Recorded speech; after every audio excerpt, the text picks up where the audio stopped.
Ma'am आपका parcel. Hansi? Navneet,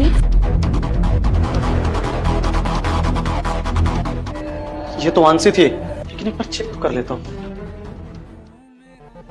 कौन था दरवाजे पर?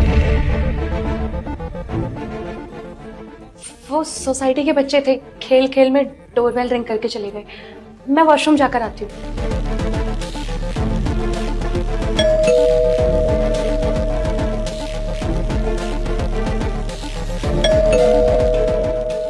अरे ये तो डिलीवरी वाला है।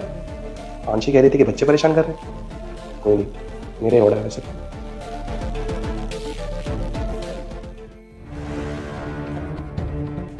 सर आप ही का नाम करण सिंह है? जी ये आपका पार्सल था। Thank you.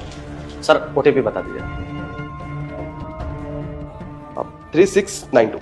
3692। सर आपसे एक बात पूछना था। पूछो।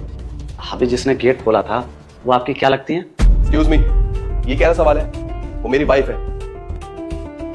अरे सर गुस्सा मत होइए, क्या आप अपने वाइफ को 1 मिनट के लिए यहाँ पर बुला सकते हैं? बड़े बदतमीज है आप। आपकी हिम्मत कैसे मेरी वाइफ के बारे में ये सब बोलने की और उसको यहाँ बुलाने की? नहीं सर, आप जैसा सोच रहे हैं वैसा कुछ भी नहीं है। दरअसल वो क्या है ना कि आपकी वाइफ की तरह ना सेम टू सेम मेरी भी वाइफ दिखती है, तो मुझे लगा कि वो मेरी वाइफ है, तो अपनी तसल्ली के लिए बस उनको सामने बुलाना चाहते हैं। ये क्या बकवास करे जा रहे हैं आप? और आपकी वाइफ मेरी वाइफ के जैसे दिखती है, आपके पास कोई सबूत है? अरे कोई बकवास नहीं करो साहब जी, ये देखिए हमारी शादी की फोटो।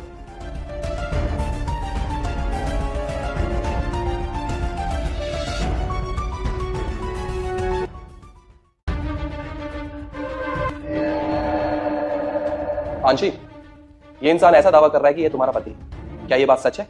नहीं नहीं, ये झूठ बोल रहा है। मैंने तो आज तक कभी से देखा भी नहीं है। रहने दीजिए साहब, मैं इसी उम्मीद में यहाँ पर बैठा था कि मेरी बीवी सामने आएगी और मुझे पहचान लेगी, लेकिन जब वो पहचान ही नहीं रही है तो इसमें उसकी क्या गलती है? मैं अब अपने दिल को मना लूंगा कि मेरी बीवी मुझे छोड़ दी है। अरे क्यों ना छोड़ो तुम्हें? है क्या तुम्हारे पास? तुम्हें पता है, मैंने सोचा था शादी के बाद मेरी जिंदगी अच्छी हो जाएगी, लेकिन नहीं। शादी के बाद भी मुझे अगर एक एक पैसे के लिए रोना पड़े तो मैं क्यों रहूंगा ऐसी जिंदगी में? तो मैं क्यों रहूंगा ऐसे इंसान के साथ? मुझे जो चाहिए था ना वो मुझे करण के पास मिल गया। हाँ बिल्कुल सही बोल रही हो तुम। तुम्हें जो चाहिए था वो ये भाई साहब तो दे रहे हैं ना, लेकिन मेरे पास जो था उसका क्या? अरे तुम्हारे पास एक सपना था कि तुम पढ़ लिख के बहुत बड़ा आदमी बनना चाहती हो, और मैंने तुम्हारे सपने को अपना समझा। उसके चक्कर में अपनी गांव की जमीन, गांव का घर बेच दिया और शहर में आके मजदूरी करता रहा ताकि तुम अच्छे से पढ़ाई कर सको। लेकिन नहीं, तुम तो इतना ज्यादा पढ़ाई की, अपने पति को छोड़ दिया।